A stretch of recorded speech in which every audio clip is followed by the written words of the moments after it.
Howdy folks, thanks for coming here and checking out this Fallout 76 video. Today we are here to take a look at the Lickety Split, one of the other unique legendary weapons you can obtain through the Gleaming Depths Vault Raid. You have a chance to actually be rewarded with the weapon itself, and you also have a chance of picking up the plan to craft the weapon. So pretty much, as you can see, it is a unique railway rifle. It does share the same modifications as the standard railway rifle, and also as well it does share the same legendary effect, the unique effect, attacks stagger target, similar to the other railway rifles that you can pick up in the world.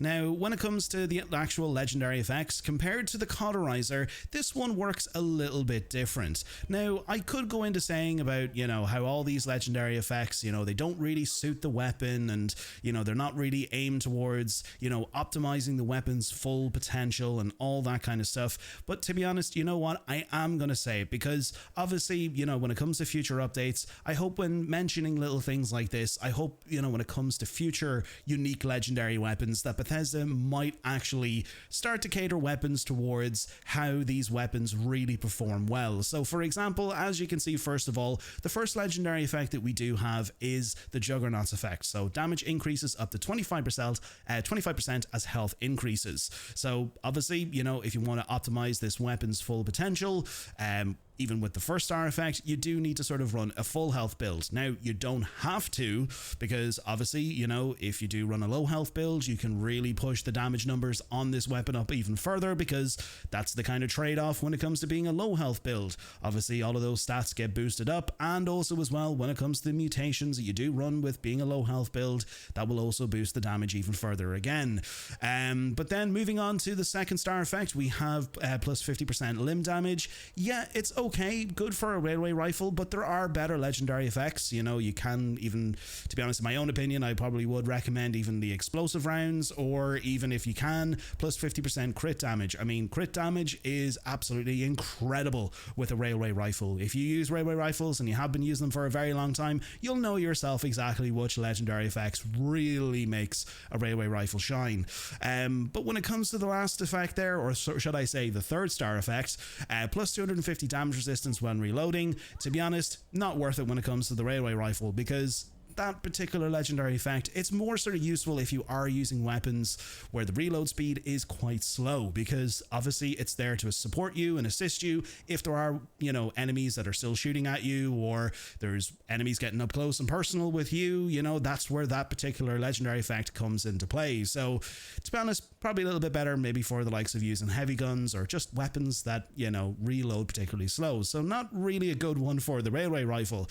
I probably would recommend maybe even something like 25% less VATS, or just even something different compared to that. But obviously, look, when it comes to all of these unique legendary weapons that you can obtain through the Gleaming Depths Vault Raid, unfortunately, you can't actually modify the legendary effects. It's a pity. I wish we could, but unfortunately, you can't. So these are all the effects that will come with it if you do pick it up for the very first time. Now, moving on to the 4th star effect, as you can see there, it does come with the Fracturer's effect, one of the new 4-star effects. So when crippling limbs, they explode and deal up to 50 explosion damage to nearby targets. So yeah, a very, very strong effect, regardless of what weapon that you actually put this on. That particular legendary effect is very, very, very good to use. Now, obviously, there are better 4-star effects, but, all these 4-star effects are just making these weapons perform even better than before. That's what they're designed to do, but yeah, a lot of fun to use, and especially with a railway rifle. But then again, this does come with a few unique inbuilt effects. As you can see there, it comes with minus 20% projectile damage, but then also railway spikes explode for 38 damage.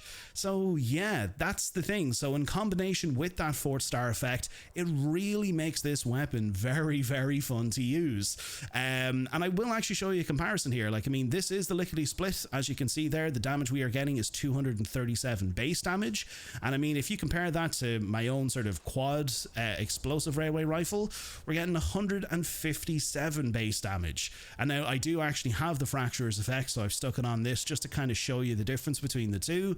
So as you can see there, I've got quad, I've got the explosive rounds, and I also have minus 25% action point cost, and then with the Fracturer's effect, but I'm still only getting 157 damage. But again, I am a full health build right now. I'm currently full health. I do have sort of of low health perks and mutations and stuff like that on, because that's normally what I tend to run, but obviously for the purpose and the showcase of this weapon, that's why I'm running full health. But you can even see there the damage numbers. So 157, and then this is just the standard one. This is how you get it when you pick it up for the very first time. No modifications or anything. 237. I mean, that's a huge difference. That is a definite huge difference there between the two. So yeah, it is a very, very fun weapon to use, and surprisingly, it does perform well. It does actually perform well compared to the Cauterizer, which we did bring out here a little bit earlier in the week. I did a video talking about that and just kind of talking about the performance compared to other weapons. You know, when it comes to this is actually pretty good. But look, at the end of the day, if you want to use this just for mainly, you know, learning the particular legendary effects, of course, go ahead and do so. If you kind of find that these particular effects that are on this doesn't really suit your playstyle, you don't like this, then of course, look, it's a great opportunity to just craft a ton of these and learn that 4th star effect, the Fracturers effect. So yeah, but then also as well, I do have an anti-armor version. So I have an anti-armor plus 50 critical damage, minus 25% action point cost. And then lastly, I also have Fracturers on this as well. And you can even see the difference there, 157 compared to the 237. Now, of course, look, we need to talk about the modifications. So let's take a quick look at the mods. So let's go. Now, when you pick this up for the very first time, these are the modifications that are pretty much going to come with this. So starting off, it will obviously come with the bayonet. Definitely not one that you want to have on a railway rifle. It also comes with the automatic piston receiver, the short barrel, the recoil compensating stock. It also comes with the reflex sight, and then of course the Lickety split paint. But I have gone ahead and I have modified the one that I'm actually using at the moment. This is the one that I've actually modified. So what I probably would recommend, stick with the automatic piston receiver, mainly because if you do try and prime this, you'll actually lose out on a bit of damage. It'll decrease by 31, which, yeah, normally when it comes to prime receivers and when it comes to actually priming a weapon, it will actually help with increasing that damage. Now, obviously, look, it will give you that plus 65% damage to Scorched, but because you are losing out on a little bit of damage, I don't really see it as being a beneficial thing. You're kind of, in a way, there's a 30% difference there between the two. So yeah, I probably just recommend sticking with that, and it's much easier to craft the rounds for this, for the standard spikes. So yeah, just stick with the automatic piston receiver. Now, I would definitely recommend, because it does come with the short barrel, switch it up and definitely put on the long barrel, because it will obviously increase the range on this. Look, if you want to stick with the short, go ahead and do that. Look, obviously, if you do have the short barrel, it will obviously increase your VATS accuracy. And obviously as well, your recoil will be a little bit better. But look, I prefer using the long barrel because it does help with that range. But look, you know, if you're a veteran railway rifle user, you know exactly what kind of mods you want to put on when it comes to the barrel. But personally, I like to use the long barrel. Now, it does come with the recoil compensating stock, so stick with that. That is pretty much the best one to go with, because obviously you can see the difference there. The standard stock will decrease your VATS accuracy, and you don't want that, so stick with the recoil compensating stock. Now, it also comes with the reflex sight. Don't change that, keep it how it is, because that will definitely help out in a big way when it comes to your AP cost.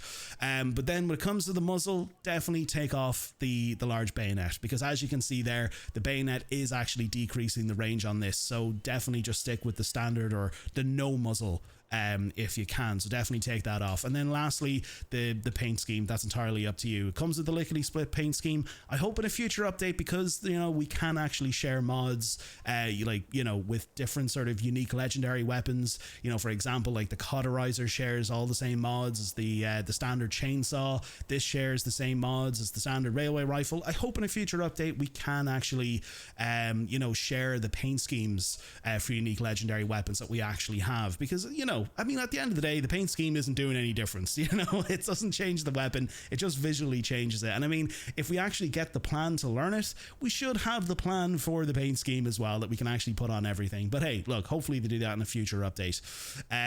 So yeah, look, those are the modifications. That's probably the best way to actually modify it. Again, look, entirely up to yourself which way you want to put the barrel on.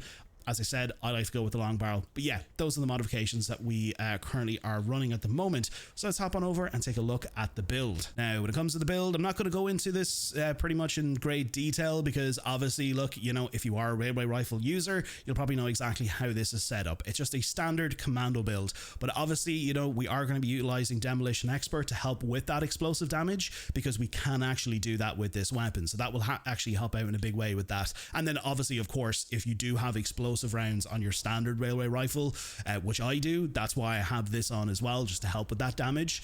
But yeah, look, you can put that on there. But other than that, the rest of the build is pretty much set up. It's sort of like a VATS commando build, because obviously, look, again, look, we've got Bloody Mess to boost the damage, but we've got Grim Reaper Sprint in there. We've got Psychopath, better criticals to help with that crit damage. Ricochet just to deflect damage. And then also 4-Leaf Clover. This obviously did get a change there, but any misses and VATS now contribute to the critical meter based on your luck. And then, of course, look, we got Class Freak and stuff like that. Look, that's everything I have in agility. So if you want to go ahead and pause the video here through each of these cards, go ahead and do so. When it comes to intelligence, look, I do have Nerd Rage in there because, again, I am a low health build and I'm going to be demonstrating how it does perform while at low health as well. So I've chucked that in there anyway. But look, you can take this out and use this for something else if you want to. Utilize those 3 points elsewhere. It's entirely up to yourself. Suppressor, Tenderizer, and the rest there. So yeah, look, if you want to pause the video, go ahead and do so. I will have a dedicated commando build video coming out pretty much in the next week or two, so definitely stay tuned for that.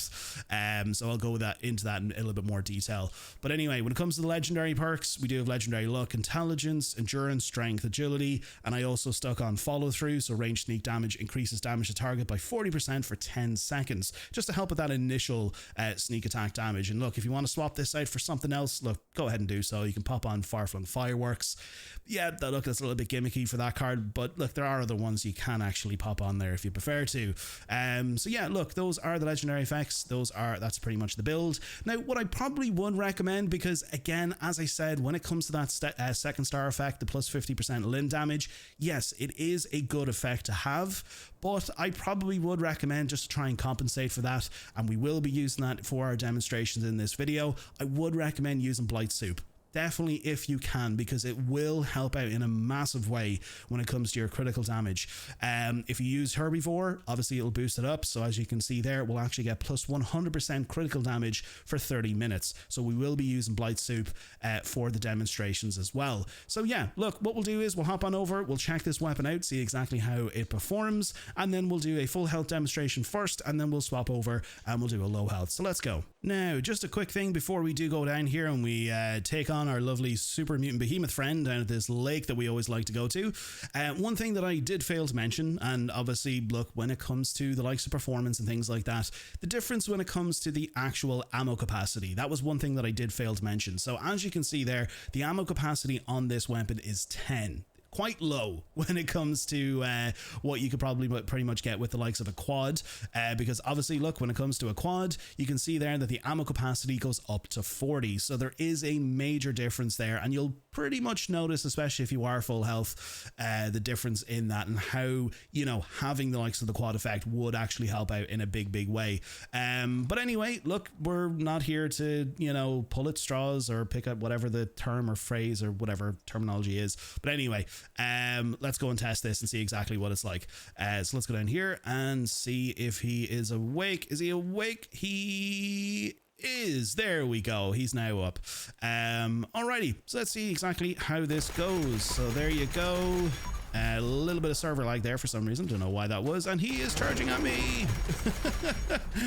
And there we go. Oh, no. There you go. And he is dead. So yeah, takes a little bit of time.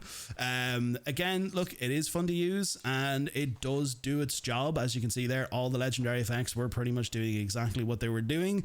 But yeah, look, let's go down to a Marlar Queen and see exactly how it works on her. So let's go. Now we're over here at Sunrise Field. We've got a couple of Mirelurks, so let's go and get rid of them. And then also there should be a Mylar King around here somewhere. There he is. Oh, there we go. As I said, look, when it comes to the actual ammo capacity, it would be great if we could actually you know, change that over to a quad or something like that. But obviously for the purpose of the video today, I am going to be showing you that. I've got the anti-armor railway rifle and the quad one, which I'm going to be showing you the difference. So yeah, there is those. And now let's try and get her up out of the water, see if she'll actually... Oh, there we go. Just one spike and she's up. She knew exactly what was going on. All right, let's try and see what it's like. So, yeah, 106. Oh, God, I just kind of stubbed my toe there a little bit. Let's try for the head. Let's see exactly what's like on the head. Yep. Take a little bit of time. Oh, she's going in for the attack. There we go. Maybe Bethesda knew exactly when it came to that 3rd star that having that 250 damage resistance might actually come in pretty handy because, yeah, you know, there you go. You can see why, especially if you're going up against like the likes of a Mylar Queen. But anyway, yeah, look, it took her down. Obviously, look, there are weapons that can do that a little bit faster. But again, look, it does its job. Right, so what we're going to do is we're going to quickly check this out on a Scorch Beast and see exactly what it's like on that. So let's go. So we're just down here below the White Springs at the fissure site that's just here. We'll take out a couple of Scorched. Look, obviously when it comes to most sort of weapons now, and especially if you've got a 4th star effect on it, when it comes to mobs, very easy to take them out. So Scorch, Super Mutants, all that sort of stuff, you know, there's no point in me even showing that to you. I like to kind of go for the tankier enemies just to kind of, you know, or the, oh god, excuse me sir, I'm trying to describe something here. So rude. But as I said, going for tankier enemies just to really kind of show the performance of these weapons. But anyway, hopefully we can get this Scorch Beast to land. So what I'm going to do is I'm going to try and stagger it there so we can actually force it to land. And hopefully it should do now. So can you please land, sir? I think I've done enough staggering for one day. You should you should, oh, there we go. Okay, he's over here. Okay, so let's see what this is like. Yep, it's oh, we got a Deathclaw here as well. Okay, hang on. Excuse me, Deathclaw, I'll be with you in a second, sir. All right, and let's see you against this. Oh, excuse me. Ugh. And there we go. So while using a full health build, look, it does well. Obviously, look, it's not as fast as maybe, like, say, a Ray rifle, or not a Ray rifle, a Fixer, or, you know, anything like that. Like, obviously, there are weapons that can get through these enemies a lot quicker, especially at full health. But I think for the purpose of today, what I'll do is real quick, I'll also swap over to my low health build just to kind of see exactly how it performs. So we'll go over and we'll check this out in another Behemoth and a Mylark and a Scorch Beast. So let's go. Now we're over here at Quarry 3. We're now procced into our Nerd Rage low health build. I just need to quickly repair this. But as you can see there, the difference now, the damage has gone up there to 297 compared to, was it 237 that we were actually getting while being full health, and then also utilizing the 1st star effect, which is the Juggernaut's effect. But we're currently getting an extra 3% damage out of that. So realistically, it's not really going to be beneficial. But obviously, look, we'll take it as it is, and then compare that to the likes of the quad that I have. That's now 223, and the same with the anti-armor, which is 223. So anyway, look, let's go and test this out on a Mylark. And see exactly what it's like. 1145. I mean, that's but again, look, that's just a standard Mylark. Let's get her out of the water. Alrighty, let's go Queenie. Let's see what this is like. So as you can see there, a big difference. definitely a big difference. Now again, remember, I am using Blight Soup, so that is helping out with that crit damage.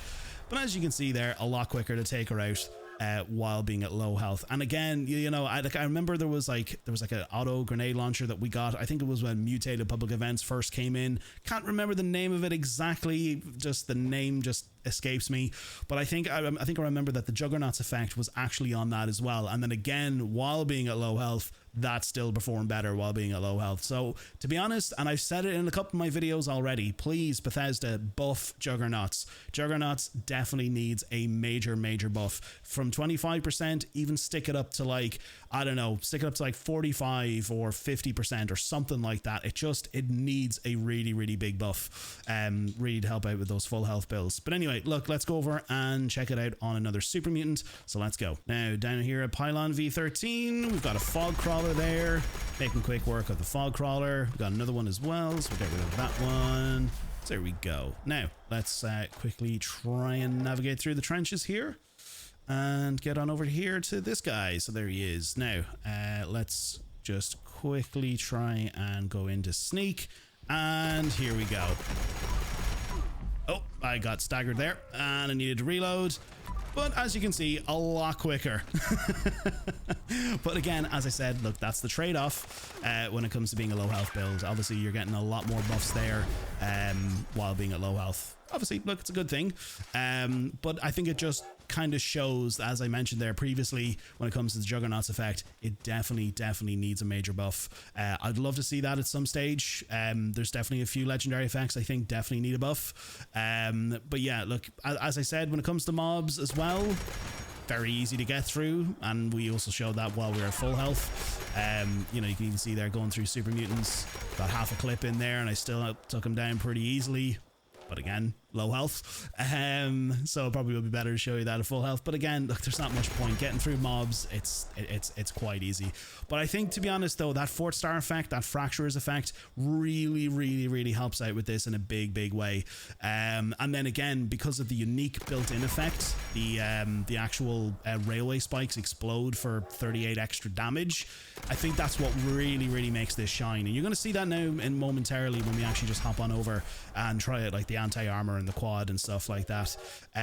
So yeah, what I might do is I'm going to head on up to the Highland Marsh, I believe. That's where there's another Mylar Queen, and we'll check out the anti-armor, or sorry, we'll check out the quad and see exactly what that's like. So let's go. Now, here we go, down at the Highland Marsh. It's a little bit dark around here because it is currently nighttime. But let's try out the quad effect here. Now, we do have a Mylar Queen right there. Let's try it out against a King. As you can see, getting through pretty quickly. And especially also as well with the fact that we do have all of those other legendary effects. So, explosive damage, minus 25% action point cost, all of that kind of stuff. Yeah, you know, like, as I said, the Lickety Split, it does perform well. Again, yeah, it is doing a lot more damage.